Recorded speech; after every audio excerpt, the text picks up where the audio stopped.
कार्यक्रमाचे असणारे अध्यक्ष हरिभक्त वासुदेव महाराज महल्लेजी, प्रमुख उपस्थिती जी आहे ते हरिभक्त महाराज वाघमारेजी, त्याच्याचबरोबर या ठिकाणी हरिभक्त महाराज राजेंद्र वक्तेजी पालोरी, त्याच्याचबरोबर या ठिकाणी मुकुंदराव महाराज येवतकर, उपस्थितांमध्ये असणारा हरिभक्त महाराज गजानन सरसेजी, त्याच्याचबरोबर हरिभक्त अवगण महाराज, त्याच्याबरोबर या ठिकाणी हरिभक्त गोटे महाराज आहेत, रवींद्र महाराज जे आहेत या ठिकाणी, आणि सामाजिक राजकीय क्षेत्रामधले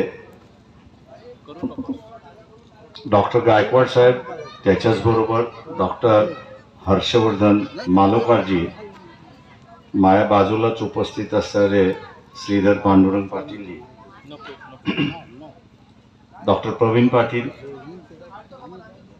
जिल्हा परिषद सदस्य सुशांत बोर्डेजी, त्याच्याचबरोबर अनुराधाताई ठाकरेजी, आणि त्याच्याचबरोबर समज विखे पाटीलजी, उपस्थित सर्व बंधूंनो, भगिनींनो, बाळमित्रांनो, ज्यांची नावं राहिली असतील त्यांनी मला असं माफ करा.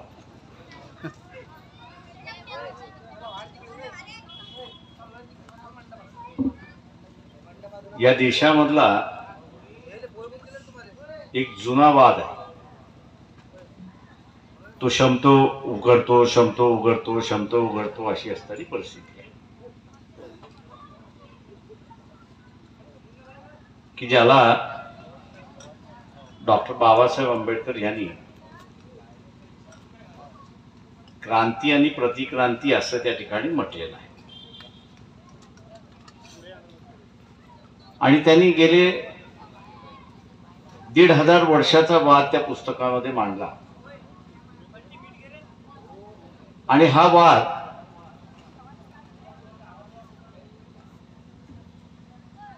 हा धार्मिक वाद आहे, आपण सरळ लक्षात घेतो. हा काय राजेशाहीचा वाद नाही. या देशामध्ये कुठली विचारसरणी चालेल हा त्याच्यातला असणारा वाद आहे,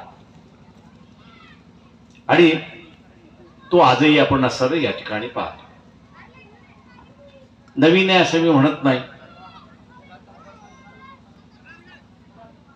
1800 शतकापर्यंत, म्हणजे जोपर्यंत ज्याला आपल्याला म्हणता येईल की भारतामध्ये पहिल्यांदा सेन्सस झाली नाही, तोपर्यंत या देशातला समूह ज्या ज्या संतांच्या नावाने होता त्या त्या संतांच्या नावाने ओळखल्या जायचा. आणि प्रामुख्याने दोन त्याच्यामध्ये, एक वैदिक धर्माला मानणारा आणि एक संतांच्या धर्माला मानणारा. ही लढाई गेली जुनी आहे.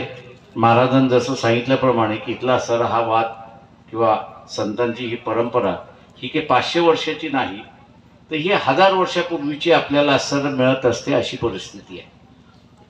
आणि ही वर्चस्वाची लढाई असं मी त्या ठिकाणी मानतो. संतांचा धर्म, संतांची विचारसरणी ही मानवतेची विचारसरणी, माणसाला माणूस म्हणून स्वीकारणारी आणि माणसाला त्याच्या जगण्याच्या मार्गाचं शिकवण देणारी अशी असणारी ही विचारसरणी. आणि दुसऱ्या बाजूला ही जी वैदिक विचारसरणी आहे, ही वैदिक विचारसरणी माणसाला भेद करणारी, विभक्त करणारी आणि कप्प्यामध्ये बांधणारी अशी असणारी परिस्थिती आहे. या लढा मी फार बागे जाणार नाही, पण महात्मा फुले असेल, शाहू महाराज असतील, महात्मा गांधी असतील, हा सगळ्यांचा लढा हा विषमते विरुद्धचा लढा. आणि मग ह्या विषमते विरुद्धच्या लढ्याला कायम स्वरूपी आपल्याला असणारा हा वाद मिटवायचा असेल आणि उद्याची नवीन विचारसरणी काय राहणार आहे, तर या देशामधल्या असणारा त्या काळची जी लोक होती त्यांनी संविधान करताना संतांची विचारसरणी ही महत्वाची मानली. आणि घटनेमध्ये अंतर्भूत केलं अशी असणारी परिस्थिती आहे. विषमतावाद आपल्याला असणारा घटनेमध्ये दिसतो तर आपल्याला दिसत नाही. कप्प्याने जगण्याची असणारी जी जुनी संस्कृती होती ती संस्कृती आपल्याला दिसते का? तर ती संस्कृती आपल्याला दिसत नाही. तर बंधुभावाने जगण्याची असणारी संतांची विचारसरणी ती आपल्याला असणाऱ्या त्या घटनेमध्ये त्या ठिकाणी दिसते. व्यक्ती हा स्वतंत्र आहे, त्याला पाहिजे ती करावं. आणि मग जुन्या व्यवस्थेमध्ये त्यांनी जातीचाच व्यवसाय करावा असं जे बंधन होतं ते मोडलं आणि व्यक्तीचं असणारं स्वातंत्र्य हे अबाधित ठेवलं आणि या घटनेची असणारी रचना केली अशी असणारी परिस्थिती आहे. हा विकास सुद्धा जो आहे की या देशाचा आपण म्हणतो खुंटला. महाराजांनी म्हटलं की 80 एकरवाले असणारे 4 एकरवरती झाले त्याची मला कल्पना आहे. नाही असं नाही तर काही एका कुटुंबाची 10 कुटुंब झाली आणि 10 कुटुंब झाली तर जमीन वाटप करता येत नाही. तीच जमीन वाटप करावी लागते आणि त्याच्यामुळे कमी येत जातात ह्याच्याबद्दल दुमत नाही. ही व्यवसाय घेऊन गेला. पण ह्या सगळ्या ह्याच्यावरती असणारा महात्मा फुले आणि डॉक्टर बाबासाहेब आंबेडकर यांनी असणारा तोडगा मांडला. महात्मा फुलेने आसूड हे ब्रिटिशांना सादर केलेलं खलिता जो आहे त्याच्या मार्फत मांडला आणि 1918 साली बाबासाहेबांनी असणारं स्मॉल होल्डिंग्स इन इंडिया म्हणजे इथे असणारा लहान शेतकऱ्यांचे समस्या अशा रीतीची असणारं त्यांनी मांडणी त्या ठिकाणी केली. आणि आज जो आपण आपल्याला प्रश्न भेडसावतो की जमिनीचा तुकडा तेवढाच राहिला, तो वाढवता येत नाही, पण त्या जमिनीवरती खाणारी तोंड वाढली अशी असणारी परिस्थिती आहे.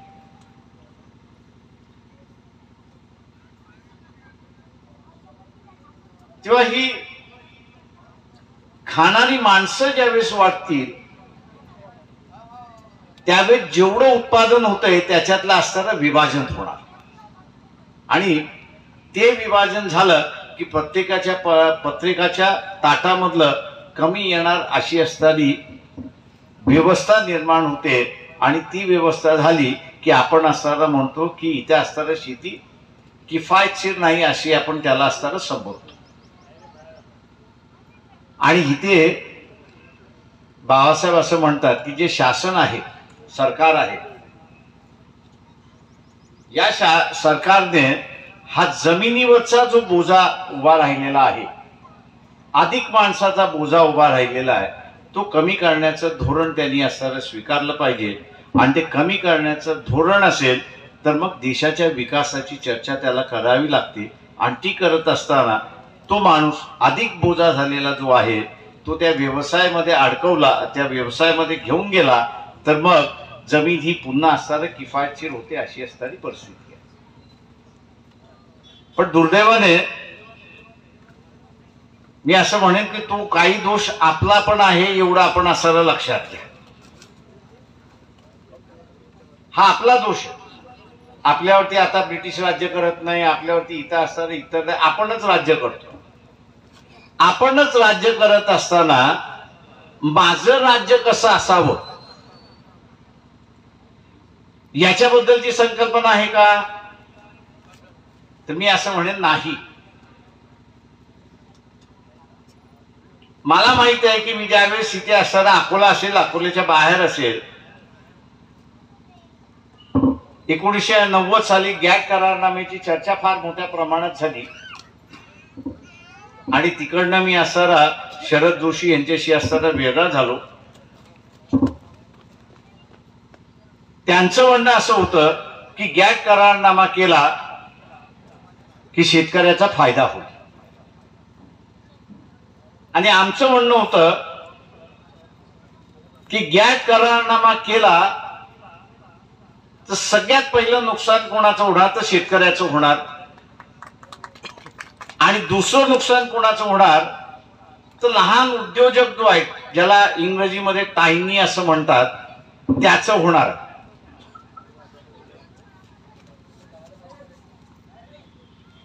आपण असणारी आपली क्षमता बघत नाही, आपण असणारा आपली क्षमता बघत. आम्ही असताना म्हटलं गॅट का या देशाच्या शेतकऱ्याला नुकसान आहे. त्याचं कारण असं आहे की भारतामध्ये लोकसंख्या वाढते, त्याच्यामुळे खाणारी माणसं वाढत आहेत. जगामध्ये लोकसंख्या वाढत नाहीये तर ती स्थिरावली आहे.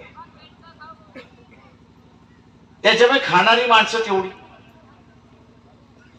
शेतीमध्ये जशी आधुनिकता येईल तसं शेतीमधला आधुनिकता आली की शेतीतलं उत्पादन वाढेल, आणि शेतीतलं उत्पादन वाढलं, खाणारी माणसं तेवढी. जे शिल्लक राहिलंय ते विकायचं कुठं? जे शिल्लक राहिले ते विकायचं कुठं? गॅट करार नेमकं तेच म्हणत होता की देशा अंतर्गत, म्हणजे एक देश दुसऱ्या देशाच्या अंतर्गत जे बॅरियर उभे राहिलेले आहेत, म्हणजे ज्या भिंती उभ्या राहिलेल्या आहेत, या भिंती तुम्ही एकतर पाडल्या पाहिजेत, नाही तर कमी आयात ड्युटी लावून तुम्ही आमचा माल आणला. आणि आमचं असं म्हणणं होतं त्यावेळेस की ज्याच्याकडे अधिक शिल्लक राहिलेला आहे त्याच्या देशामध्ये तो वापरल्याच जाणार नाही, तो वाया गेलेला आहे, फुकट गेलेला आहे. त्याच्यामध्ये त्या फुकट मालातून 2 पैसे मिळत असतील तरी तो विकणार आहे, का त्याला त्याच्या देशामध्ये किंमत मिळणार नाही, बाहेरच्या देशामध्ये 2 पैसे तरी किंमत मिळते. जी या देशाची स्पर्धा कुठे होणार आहे तर भारतामधला शेतकरी प्रत्यक्षात लागवड जी लागते त्या लागवडीच्या किमतीबरोबर तो असणारा स्पर्धा करणार आहे, आणि बाहेरचा त्याचा स्पर्धक जो आहे तो टाकाऊ माल जो आहे त्याच्याकडे कन्झ्युम न होता त्याच्याकडे खाल्ल्या जाणारा नाही आहे, त्याच्याशी असताना ही स्पर्धा आहे. त्याच्यामुळे या स्पर्धेवरती आपण टिकू शकत नाही. मी इथेच याच अकोल्याच्या असणाऱ्या कोर्टामध्ये असणारी एक केस दाखल केली होती की कापसाला एकाधिकार योजना संपत आली होती, त्यांनी 1900चा क्विंटलचा भाव दिला होता, पण मुंबईच्या बंदरामध्ये कापूस हा 1500 रुपये क्विंटलनी त्या ठिकाणी आणला. आता इथला व्यापारी ज्यावेळेस व्यापार करायला जाईल त्यावेळेस तो नेहमी काय म्हणेल की तो जर 1500 मध्ये येतोय आणि मला टिकायचं असेल तर मला किमान 1400 मध्ये मिळाला पाहिजे. तो नुकसान करून तो असणारा 1900 मध्ये घेणार नाही का? त्याचं नुकसान आहे तिथे. आणि शेवटी मला असणारा केंद्र शासन राज्य शासन सगळे शरद पवार वगैरे सगळे प्रकाशराव केस विड्रॉ करा, म्हटलं मी विड्रॉ करणार नाही. मला काय निकाल द्यायचा असेल तो द्या, पण लोकांसमोर ही परिस्थिती गेली पाहिजे की तुम्ही जे गॅट करारनामा केलाय त्या गॅट करारनाम्यातून देशाचं नुकसान तर झालेलंच आहे, पण त्याच्याच बरोबर या देशातल्या शेतकऱ्याचं नुकसान झालेलं आहे, आणि तेही आपण असणारं त्या ठिकाणी बघतो.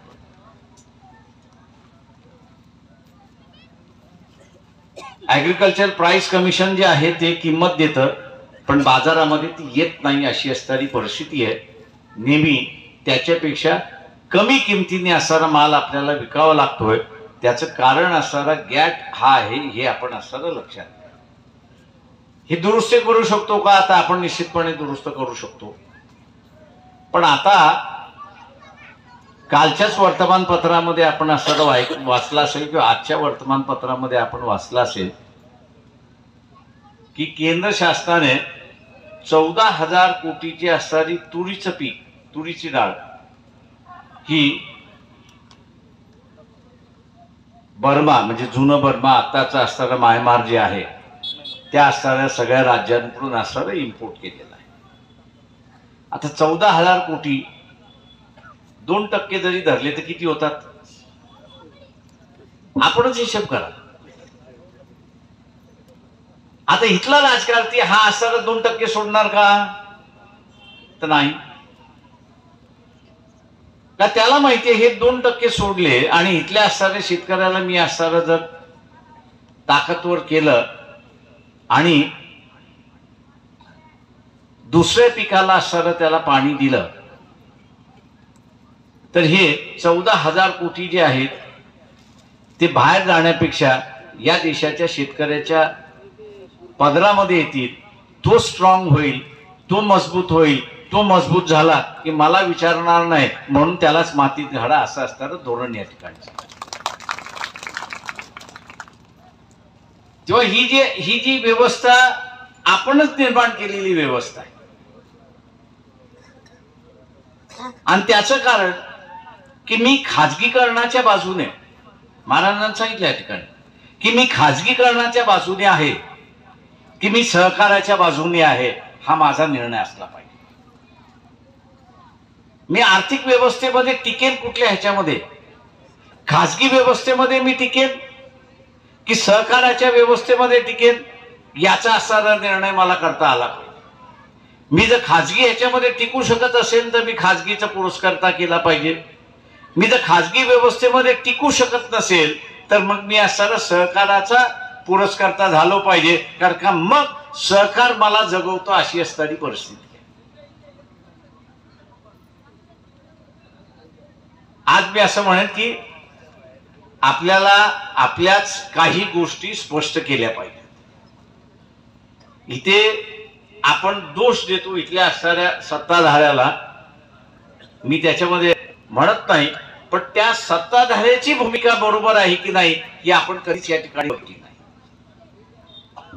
आपण यावर्षी बघितलं असेल, मी आता गेल्या 4 दिवसापूर्वी बाजारातून लसूणच गायब झाले.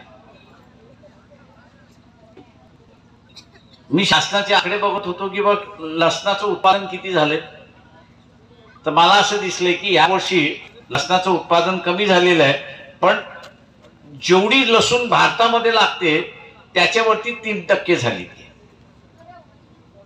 ते नेहमी 8-10% होत असते, यावेळेस फक्त 3% जास्ती झालेली आहे. सरकार व्यापाऱ्याचं आहे हे एवढं आपल्याला लक्षात घ्या. आता हे व्यापाऱ्याचं धोरण आणि इथल्या राज्यकर्त्याचं लुटण्याचं धोरण नव्यानं सुरुवात झालेलं आहे. नव्यानं सुरुवात काय झालेलं आहे? मागच्या 3 महिन्यापूर्वी टमाट्याचं झालं आणि आता असताना लसणाचं झालं. मी आजच सांगतो आपल्याला, अजून 20 दिवस जाऊ द्या, लसणाचा भाव पुन्हा खाली येईल. आणि मुंबईची म्हणजे देशातले जेवढे बंदर आहेत, मग वायझॅक असेल, चेन्नई मधला असेल, केरला मधला असेल, कोचीन मधला असेल, गोव्यामधला असेल, मुंबई बंदर असेल किंवा गुजरात मधलं कांडला असेल आणि त्याच्या पुढे गेलो आपण पोटबंदर, एवढी बंदरं जी आहेत, एवढ्या बंदरावरती आपण बघितलं तर एखादं जहाज लसूण घेऊन आलंय का आपण जर बघितलं तर आपल्याला ते सापडणार, पण भाव खाली गेलेला असेल.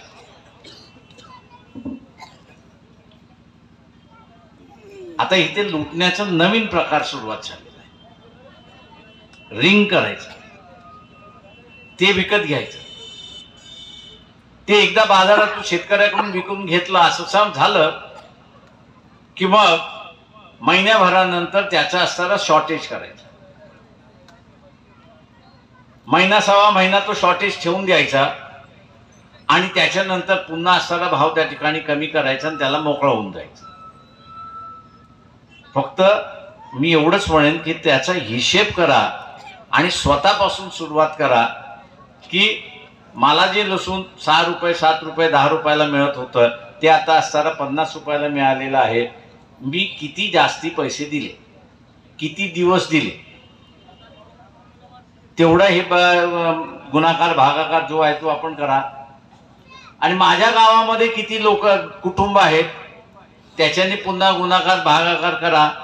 तालुक्याचा करा, जिल्ह्याचा करा, राज्याचा करा, देशाचा करा. तुम्हाला दिसेल की एका गोष्टीच्या पाठीमागे टमाटा असेल किंवा आता असताना लसूण असेल, याच्या पाठीमागे किमान 18,000 ते 35,000 इथपर्यंत तुमची लूट केल्या जाते. तुमच्या खिशातून फक्त 100-200 रुपये गेल्यामुळे तुम्हाला ते दिसत नाही, पण ज्यावेळेस तुम्ही एकत्र करता तर एवढी मोठी लूट झालेली असते. अशी असणारी परिस्थिती आहे. आणि ह्याला कारण का, तर आपण खाजगीकरणाचे पुरस्कर्ते आहोत, अशी परिस्थिती आहे. नियंत्रण असलं पाहिजे असं आपल्याला वाटत नाही.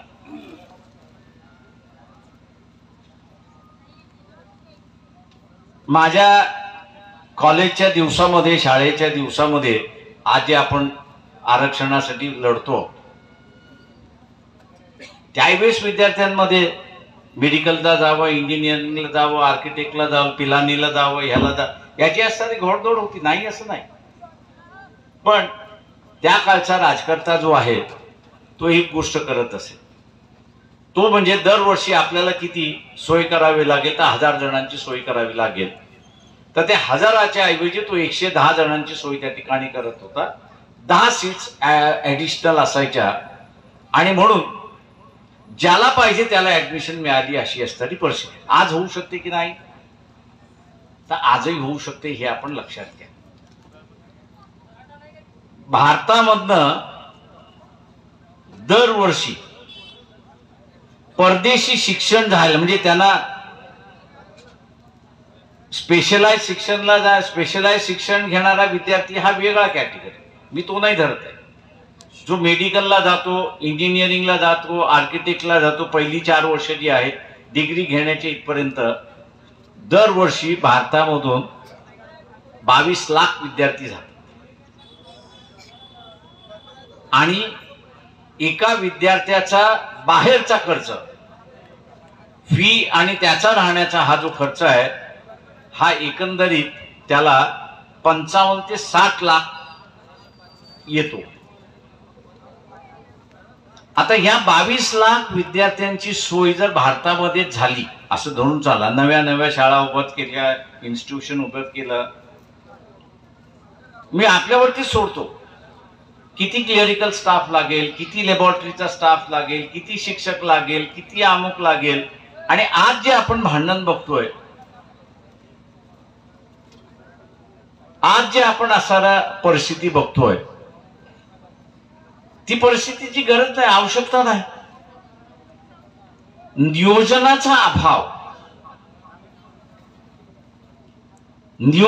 अभाव असल्यामुळे आज आपल्याला सगळ्या गोष्टीचा तुटवडा या ठिकाणी दिसतो.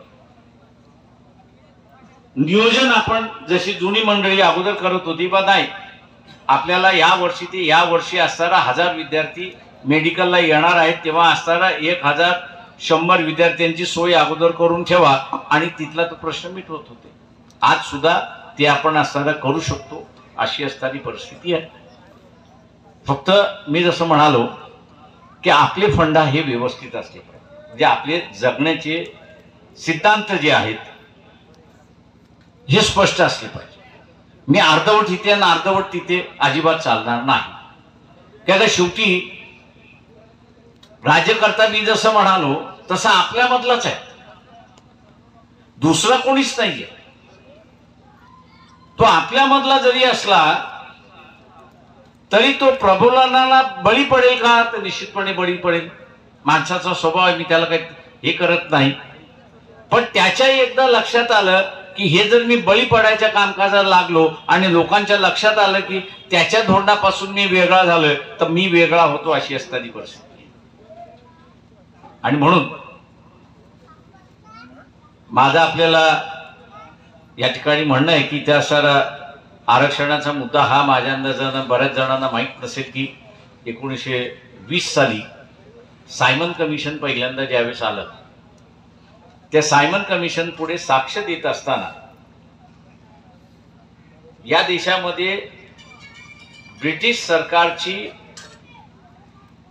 मदत किंवा कुठल्या कुठल्या समूहाला त्यांनी असताना मदत केली पाहिजे अशी यादी त्यांनी असताना ज्या ठिकाणी केली, त्यामध्ये त्यांनी असताना मराठा समाजाचा असताना उल्लेख सुद्धा त्या काळी केला होता.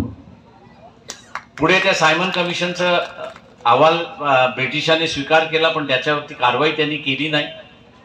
त्यांनी 1935 साली असताना सेकंड राऊंड टेबल, पहिलं round table, second round table झालं आणि त्याच्यातून भारताची पहिली संविधान निर्माण झालं.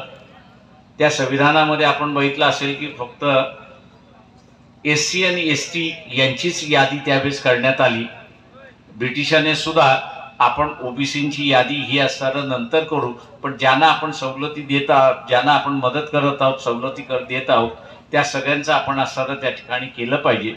तोच धागा धरून बाबासाहेबांनी 19 संविधान समितीमध्ये 340वा कलम करून येणाऱ्या सरकारवरती जबाबदारी टाकली की या देशामधली सत्ता आणि संपत्ती ही सार्वत्रिक झालेली नाही, तेव्हा तुम्हाला सार्वत्रिक करावी लागेल. आणि ती सार्वत्रिक करायची असेल तर सरकारमध्ये यांचा असणारा सहभाग होणं भाग आहे. आणि म्हणून त्यांनी 340व्या कलमामार्फत मागासवर्गीयांची यादी कोण कोण आहे, या सामाजिक आणि शैक्षणिक आणि राज्यकर्त्याच्या दृष्टिकोनातून मागास कोण राहिलेले आहेत, त्या सगळ्यांना असताना आपण त्यांचं शासनातलं मागासपण आपण कमी केलं पाहिजे या दृष्टीने त्यांनी असताना त्या ठिकाणी मांडलं होतं. आत्ताचं मी असताना सुद्धा जे बघतोय की जागा कमी असल्यामुळे इंटेन्स कॉम्पिटिशन सुरुवात झालेलं आहे. म्हणजे ज्या वयामध्ये ज्या गोष्टी सहज, म्हणजे आम्हाला त्या सहज मिळाल्या, भांडावं लागलं नाही, लढावं लागलं नाही, सहज मिळाल्या आणि त्याच्यामुळे स्वीकारण्याची भूमिका झाली. आत्ताच्या ह्याच्यामध्ये त्याच्या नको त्या वयामध्ये त्याला संघर्ष करावा लागतोय आणि नको त्या वयामध्ये संघर्ष करावा लागल्यामुळे तो एकमेकांबद्दल आपुलकीही ठेवत नाही. अजून बरं आहे की तो द्वेष करत नाही. जिथे आपुलकी संपली तिथे द्वेष भावना कधीही निर्माण होऊ शकते. आणि हे मी असं म्हणेन की भारतीय व्यवस्थेमध्ये आणि भारतीय मानसिकतेमध्ये अवलंबून हा जो भाग आहे.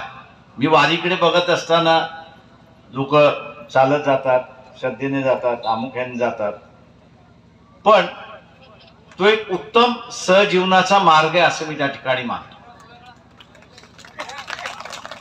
मी वारीमध्ये गेलोय, पंढरीची वारी जे पिक्चर निघालेला आहे रमाकांत कवठेकर, ते रमाकांत कवठेकर माझे चांगले मित्र होते. त्याच्यामुळे वारीमध्येच असताना तो अख्खा शूटआउट त्या ठिकाणी झालेला आहे. त्याच्यामुळे मी ते वारी सगळी पाहिलेली, 3 वर्ष आमचं ते शूटआउट होतं, ते सगळं आम्ही बघितलेलं आहे. पण त्याच्यामधलं असताना जे दिसलं एक सहजीवनाचा भाग, आणि ही भारतीय मानसिकता मी असं मानतो. उद्याची ही व्यवस्था आपल्याला ही सहजीवनाचीच मानसिकता आणि सहजीवनाचंच व्यवस्था असं जर जुळवता आलं तर मी असं म्हणतोय की आजचं जे संघर्ष आपण त्या ठिकाणी पाहतोय, समाजामधला संघर्ष ह्या ठिकाणी होतोय, आणि म्हणून एक वातावरण गढूळ व्हायला लागले अशी असणारी परिस्थिती आहे. सामाजिक दृष्टिकोनातून वातावरण गढूळ व्हायला लागलं तर याची पहिली कॅज्युअल्टी हा कुठलाही माणूस असा उभा राहत नाही की मी त्याच्यावरती विश्वास ठेवू शकतो. शेवटी कुठल्याही गोष्टीला नायक हे लागतच, नाही असं नाही, पण ती व्यवस्थाच नायक निर्माण करू शकली नाही. मग काय, आज आपण असणाऱ्या ज्या व्यवस्थेकडे चाललेलो आहे, मी असणारा पाहतोय की तिथे नायकच सध्या नाहीये. आजच्या व्यवस्थेमध्ये नायक नाहीच आहे. की मी ह्याच्यावरती मी नेहमी म्हणत असतो, मला लोक शिव्या घालतात त्याच्यामध्ये, की म्हटलं एक माणूस होता, शेवटचा होता असं मी त्या ठिकाणी मानतो, की ज्या नायकाच्या भूमिकेमध्ये होऊ शकत होता तो म्हटलं अटल बिहारी वाजपेयी. आपल्या पक्षाला सुनवायचं असेल तो सुनवतही होता, आपल्या पक्षाच्या विरोधात जायचं असेल तो विरोधातही जात होता. आणि त्याच्यामुळे लोकांना असं वाटत होतं की हे इमानदार व्यक्तिमत्व आहे, आपण ह्याच्यावरती विश्वास ठेवायला हरकत नाही. कदाचित होईल, कदाचित होणार नाही, हा वेगळा भाग आहे. पण आज त्या कॅटेगरी मधलं आपल्याला कोणीच त्या ठिकाणी दिसत नाही. आणि म्हणून ती एक चिंतेची बाब आहे असं मी त्या ठिकाणी मानतो. देशाच्या दृष्टीने ही असणारी चिंतेची बाब आहे. कारण एकही व्यक्ती असं नाही की ज्याच्यावरती आपण असताना सांगू शकतो. मी लोकांना सरळ विचारतो, मला एक मिनिटामध्ये सांगा की हा व्यक्ती आहे की ज्याच्यावरती मी विश्वास ठेवू शकतो देशभरावर. असं सहजासहजी आपल्याला येत नाही. विचार करावा लागतोय की कोणावरती विश्वास ठेवू. तेव्हा विचार जेव्हा करावा लागतो आपल्याला, त्या अर्थी आपला कोणावरती विश्वास नाही हे त्याच्यामधलं असताना सिद्ध होतं. मला वाटतं या परिस्थितीतून आपल्याला असताना बाहेर त्या ठिकाणी निघावं लागेल.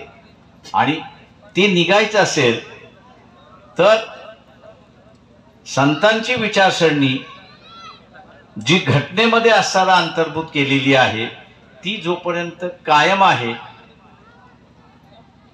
तोपर्यंत या देशाचं एकता कायम आहे, एवढं लक्षात घ्या. बाहेरून कोण राज्य करायला येणार नाही, तो काळ संपला. बंदुकीचा तलवारीचाही कालखंड संपला. आता कुठल्याही देशावरती राज्य करायचं असेल तर साधा सोपा मार्ग आहे. बंदुका घेऊन जाण्याची गरज नाही, तोफा घेऊन जाण्याची गरज नाही, त्याला बॉम्बिंग करण्याची गरज नाही. त्याची अर्थव्यवस्था कब्जा करा. त्याची अर्थव्यवस्था कब्जा केला तर मग तुम्हाला जसं पाहिजे तसं त्याचं मोडता येईल. आज मी जसं म्हणतोय इथे की उद्या कुठलाही राजकीय पक्ष, म्हणजे मी कोणाला दोष देत नाही, कुठल्याही नेत्याला मी दोष देत नाही, त्यांनी असं ठरवलं की कृषी उत्पन्न बाजार समिती आहे, माल फक्त कृषी उत्पन्न बाजार समितीतच विकला जाईल आणि त्याच्या उपसमिती आहेत तिथेच विकल्या जाईल. पण हमी भाव जो आहे त्या हमी भावाच्या संदर्भात कायद्यामध्ये सुधारणा. कुठली सुधारणा? तर एक, बाजारभाव कमी पडले तर बाजार समितीने तो माल विकत घेतला पाहिजे. दुसरा, जो कोणी करणार नाही ते डायरेक्टर मंडळ असेल त्याला असं 3 वर्षाचं सजा. केसीआर जी तेलंगणाचे होते, 3 वर्षापूर्वी त्यांनी मला चर्चेला बोलवलं. ते म्हटले तुम्ही या. त्यांनी मला सांगितलं, प्रकाश हे शक्य होणार नाही. म्हटलं का? ते म्हटलं माझं सरकार पाडतील. तर म्हटलं का पाडतील? त्यांनी म्हटलं की एवढं इंटरेस्ट या कृषी बाजारामध्ये आलेला आहे की मी लगाम घालण्याचा प्रयत्न केला. ते माझ्या की जो हमी भाव दिलेला आहे तो हमी भाव दिलेला असेल तो जाहीर करा जिल्ह्यावार. आणि कृषी उत्पन्न बाजार समितीला असं म्हणा की व्यापाऱ्यांनी ज्या भावामध्ये घेतलेला आहे त्याचा भाव तुम्ही असं डिक्लेअर करा. त्याच्यातला जो डिफरन्स आहे व्यापाऱ्यांनी कमी मध्ये घेतलेला आहे, हमी भाव जास्ती आहे, तो जो डिफरन्स आहे तो सरकारने देण्यात यावा. त्यांनी ती भूमिका स्वीकारली. शेतकऱ्यांना फायदा झाला. आणि इलेक्शन ज्यावेळेस लागलं त्यावेळेस त्यांनी पुन्हा सांगितलं निवडून येईल ह्याची गॅरंटी नाही. तर मी म्हटलं का? तर त्यांनी असं मला जे सांगितलं की मी बाजाराला तर हात लावणार नाही, बाजार भावाला मी हात लावलेला नाही, मी शेतकऱ्याला असताना निधी दिला. आणि शेतकऱ्याला निधी दिल्यामुळे शेतकऱ्याची आर्थिक परिस्थिती बरी झाली. पूर्णपणे तो झाला नाही. तो म्हटलं अजून मला 5 वर्ष मिळाली तर मी ती आणू शकेल. काय का त्यांनी असं त्याची योजना असते एक वेग चांगली होती. तर मी असं म्हणेन की 30 लाख हेक्टर हे कोरडवाहू आणि तेलंगणामध्ये पाणी भरपूर होतं, नाही असं नाही, जसं महाराष्ट्रामध्ये पाणी भरपूर आहे. पण कोणीही हा विचार केला नाही की महाराष्ट्रामध्ये किती टीएमसी पाणी आहे आणि त्या किती टीएमसी पाणीचा आपण असा वापर करतोय याचा कोणीच विचार केला नाही. आपण फक्त पाण्याचा टीएमसीच्या ह्याच्यामध्ये मी बोलायला गेलो तर आपण असा फक्त 10 टीएमसी पाणी वापर करतोय आणि 350 टीएमसी पाणी आपण समुद्रात फेकतोय अशी असणारी परिस्थिती. आता हेच पाणी त्यांनी अख्ख्या राज्यामध्ये फिरवलं. ज्या राज्यामधून दरवर्षी 18 लाख मजूर डिसेंबर ते जानेवारी बाहेर कामाला जायचा, पाणी दिल्यामुळे तो थांबला आणि 2 पिकं घ्यायला लागला अशी परिस्थिती आहे. आणि मग मी त्यांना असं विचारलं मला पाडणार का? तर तू म्हटलं याच कारणासाठी मला पाडणार की मी इथे असणारा शेतकऱ्याची हळूहळू आणि इथल्या असणाऱ्या लोकांची हळूहळू आर्थिक स्थिती मी बदलतोय. जो बाहेर जाणारा कामगार होता त्याला थांबवलं, तो आज असणारा तेलंगणामध्ये काम करतोय आणि तो आर्थिक दृष्टिकोनातून सक्षम होत चाललेला आहे. हे इथल्या असणाऱ्या बाजार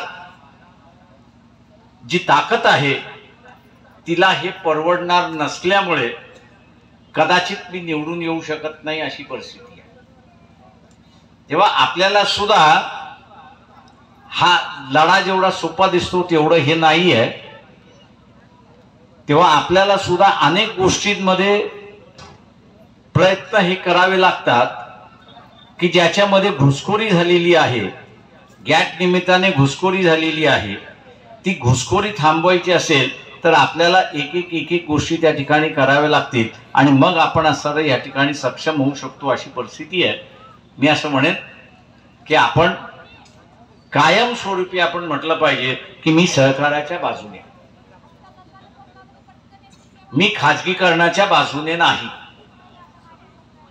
आणि सहकाराच्या ह्याच्यामध्ये आपण असं राहिलो तर इथला आपण असणारा विकास त्या ठिकाणी साधू शकतो. मला माहिती आहे की अनेक जण म्हणतील की तुम्ही सहकाराच्या विरोधात लढता. मी लढतो, हे बरोबर आहे, पण लढतो कशासाठी? तर तुम्ही एकटे खाऊ नका, सगळ्यांना बरोबर घेऊन खा. पण ती व्यवस्था वाईट आहे का? तर नाही. त्या व्यवस्थेमध्ये दोष आहेत का? तर नाही. तुम्ही सगळ्यांना घेऊन चाललं पाहिजे, जी अगोदरची भूमिका होती आणि त्याच्यामुळे कारखाने उभे राहिले, आपल्या इथले कारखाने खाल्ले गेले, ते वेगळं आहे, मी त्याच्यात नाही जात. पण आजही आपल्याला दिसतं की मी आजही साखर कारखान्याचा लायसन्स होल्डर आहे, पण मला तो साखर कारखाना टाकता आला नाही. का टाकता आला नाही? तर 1960 साली यशवंतराव चव्हाणांनी सगळ्यांना बोलवलं आणि सांगितलं की साखरेचा हा उद्योग जो आहे हा सामूहिक उद्योग आहे, हा सहकाराशिवाय महाराष्ट्रात चालणार नाही. आणि त्यांनी तो सहकारामध्ये ठेवला आणि सहकारामध्ये ठेवल्यामुळे आपण पश्चिम महाराष्ट्रापासून ते जळगाव पर्यंत आपण बघत असाल तर तिथली लोक परिस्थितीने आपल्यापेक्षा चांगली झाली अशी असणारी भाग आहे.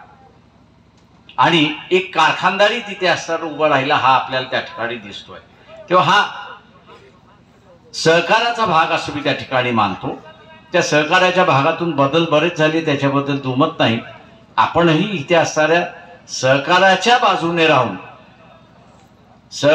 बाजूने राहून या देशाला खाजगीकरण परवडणारं नाही एवढं बोलतो आणि आपली सगळ्यांची रजा घेतो। आपण ऐकलं त्याबद्दल आभारी आपला। नमस्कार।